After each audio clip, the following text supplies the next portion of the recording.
जब भी एलएसी पर भारत और चीन के बीच कोई झड़प होती है तो पूरे देश में चीन के खिलाफ एक माहौल तैयार हो जाता है। देश भर में मेड इन चाइना के माल का बाइकआउट होने लगता है। चीन से व्यापार न करने की बातें की जाती है, लेकिन हकीकत इससे अलग है। आप पिछले साल के आंकड़े देख लीजिए। 2022 में भारत और चीन के बीच व्यापार अब तक के सबसे हाईएस्ट लेवल पर पहुंच गया है। दोनों देशों के बीच 135 अरब डॉलर का व्यापार हुआ है। अब भारत के लिए इसमें टेंशन की बात यह है कि इस व्यापार में भारत का ट्रेड डेफिसिट बढ़ा है। ट्रेड डेफिसिट का मतलब हुआ कि हम चीन से ज्यादा सामान खरीद रहे हैं और उसको बेच कम रहे हैं। 135 अरब डॉलर के व्यापार में भारत को लगभग 100 अरब डॉलर का नुकसान हुआ है। चीन ने हमको लगभग 118 अरब डॉलर का सामान बेचा। वहीं इस दौरान भारत चीन को महज 17 अरब डॉलर का सामान ही बेच पाया।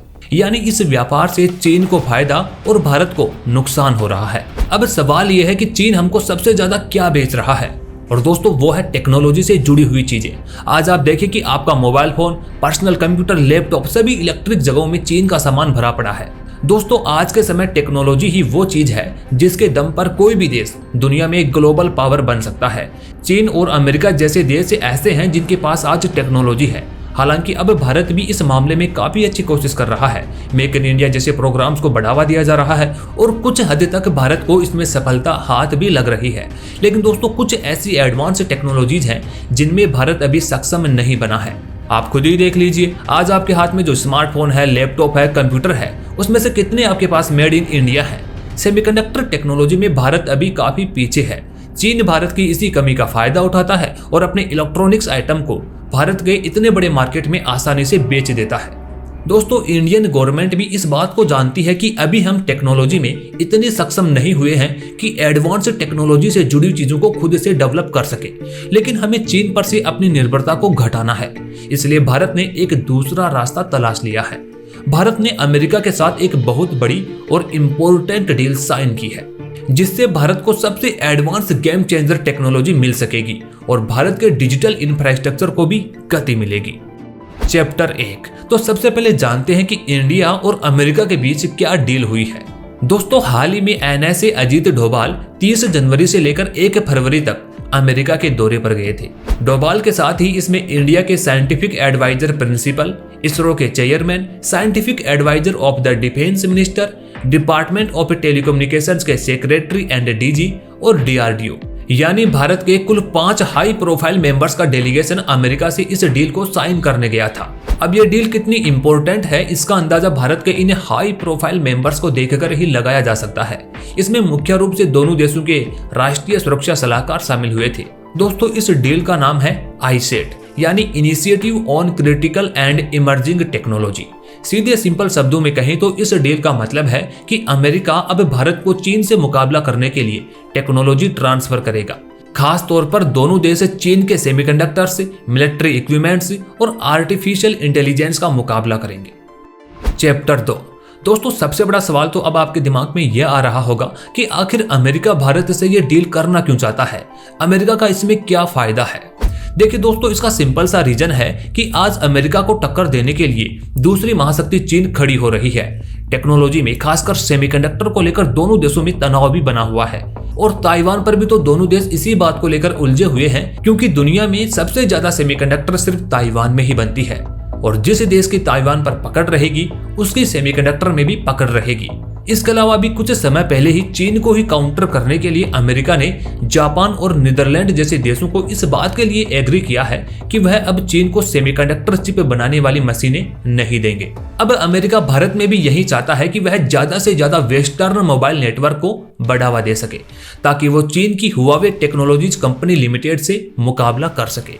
अब भारत में तो चीन की टेक्नोलॉजी आ नहीं सकती क्योंकि भारत ने इसी हुआवे टेक्नोलॉजीज कंपनी को बैन कर दिया है। दरअसल अमेरिका भी इस बात को अच्छे से जानता है कि भारत इस समय डिजिटल इंफ्रास्ट्रक्चर को बहुत बढ़ावा दे रहा है, लेकिन दूसरी ओर वो अपने देश में चाइना को लाना नहीं चाहता है। भारत को भी पूरे देश में 5G इंफ्रास्ट्रक्चर को फैलाना है। तो अमेरिका यही कह रहा है कि अगर आप चाइना को नहीं आने दे सकते तो आप अमेरिका को आने दीजिए ताकि हम आपके देश में 5G और 6G जैसी टेक्नोलॉजी का इंफ्रास्ट्रक्चर खड़ा कर सके। इसके अलावा अमेरिका ये भी चाहता है कि भारतीय कंप्यूटर चिप एक्सपर्ट अमेरिका में रहकर के काम करें। साथ ही दोनों देशों की कंपनियां मिलिट्री इक्विपमेंट्स बनाने के लिए साथ मिलकर के काम करें। दरअसल अमेरिका खुद ये चाहता है कि इंडो पैसिफिक में भारत एक ग्लोबल पावर के रूप में उभरे ताकि वो चीन का मुकाबला कर सके। इसी वजह से अमेरिका टेक्नोलॉजी ट्रांसफर करने के लिए तैयार हो रहा है। यानी अमेरिका का सबसे बड़ा स्वार्थ तो यही छुपा हुआ है कि वह चीन को महाशक्ति के रूप में खड़ा होते नहीं देखना चाहता और इसके लिए वो भारत का इस्तेमाल करना चाहता है। अब खैर दोस्तों, अमेरिका का तो अपना स्वार्थ है, लेकिन इसमें भारत का भी काफी स्वार्थ छुपा हुआ है और भारत का काफी सारा फायदा है। अब वो कैसे, चलिए चैप्टर 3 में जानते हैं। आईसेट डील से भारत का कितना फायदा। दोस्तों, भले ही अमेरिका अपना स्वार्थ पूरा कर रहा हो, लेकिन भारत को जब एडवांस लेवल की टेक्नोलॉजी मिलेगी तो चीन को तो टक्कर मिलेगी ही, साथ ही साथ इंडिया ग्लोबल पावर के रूप में भी विकसित होगा और देश के डिजिटल इंफ्रास्ट्रक्चर को खड़ा करने में काफी मदद मिलेगी। और इंडिया ने तो वैसे ही अपनी इकोनॉमी ओपनली सभी के लिए खोल रखी है, जहां कोई भी देश अपनी टेक्नोलॉजी, अपना प्रोडक्ट बेच सकता है। तो अमेरिका भी यहां पर आकर अपना सामान मार्केट में रख सकता है, कंपटीशन कर सकता है। अगर उनके प्रोडक्ट में दम होगा तो लोग अपने आप पसंद करेंगे। दोस्तों, अब आप कहेंगे कि चाइना का माल तो काफी सस्ता मिल जाता है और अमेरिका का सामान तो काफी महंगा होता है। तो दोस्तों, जब मार्केट में दो प्रोडक्ट के बीच कंपटीशन होता है तो लोग क्वालिटी भी देखेंगे और रेट भी देखेंगे। और अब तो देश में मेक इन इंडिया से स्वदेशी चीजें भी बन रही हैं, तो वहां पर भी अमेरिका को कंपटीशन करना पड़ेगा। अगर देश में ज्यादा सामान आएगा तो हमें भी और ज्यादा बेहतर क्वालिटी देखने को मिलेगी। इस डील से भारत को सबसे बड़ी अपॉर्चुनिटी तो ये मिल रही है कि दुनिया की सबसे एडवांस गेम चेंजर टेक्नोलॉजी हमें मिल सकती है, जो स्ट्रेटेजिक विजन के मामले में हर तरह से परफेक्ट है। और ऐसी लगभग 16 टेक्नोलॉजीज हैं जो भारत अमेरिका से चाहता है।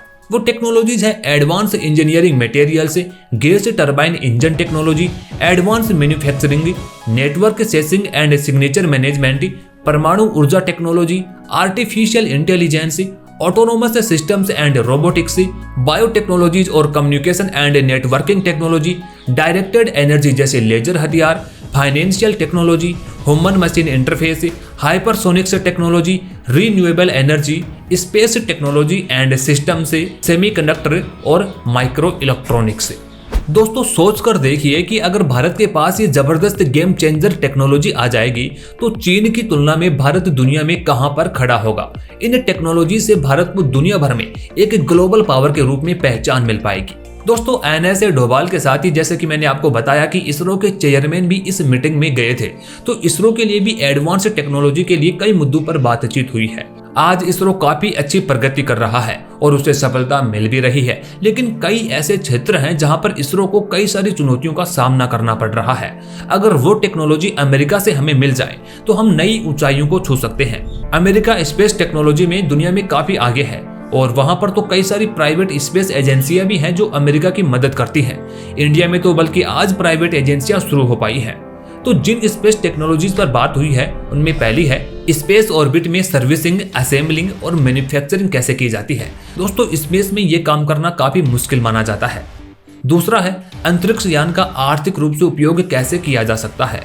तीसरी है कि कम लागत पर स्पेस व्हीकल कैसे लॉन्च किया जाए। हालांकि इसरो दुनिया की बाकी एजेंसियों की तुलना में काफी सस्ते में स्पेस मिशन लॉन्च करने के लिए जाना जाता है, लेकिन अगर और बेहतर टेक्नोलॉजी मिले तो इसरो को ज्यादा फायदा होगा।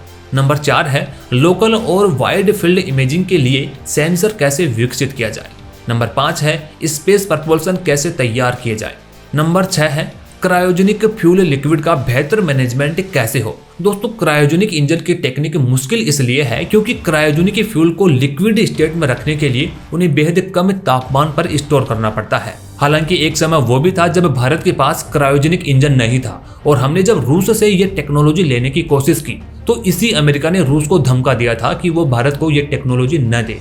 हालांकि अब तो भारत ने खुद का क्रायोजेनिक इंजन तैयार कर लिया है और आज वही अमेरिका इसकी टेक्नोलॉजी हमारे साथ शेयर करने के लिए बातें कर रहा है। वहीं दोस्तों, इसरो के पास आज भी रीयूजेबल प्रकार का कोई रॉकेट नहीं है। वहीं अमेरिका के पास कई ऐसी निजी कंपनियां हैं जिनके पास रीयूजेबल टेक्नोलॉजी है, तो इसरो ने इस टेक्नोलॉजी पर भी बात की है। इसके अलावा इसरो किसी प्लेनेट पर लैंडिंग की टेक्नोलॉजी भी जानना चाहता है। भारत का चंद्रयान 2 इसी वजह से तो फेल हो गया था। वह चंद्रमा के ऑर्बिट में तो पहुंच गया, लेकिन जैसे ही लैंडिंग का टाइम आया वो फेल हो गया। तो दोस्तों, ये तमाम प्रकार की एडवांस लेवल की टेक्नोलॉजी जब भारत को अमेरिका से मिलेगी तो भारत वाकई में एक ग्लोबल पावर के रूप में विकसित होने लगेगा।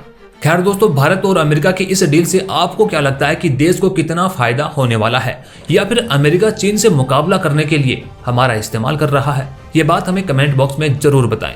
अगर वीडियो अच्छी लगी तो इसे एक लाइक जरूर करें। वहीं ऐसे और इंटरेस्टिंग टॉपिक्स पर हमारी वीडियोस देखने के लिए चैनल को सब्सक्राइब जरूर करें।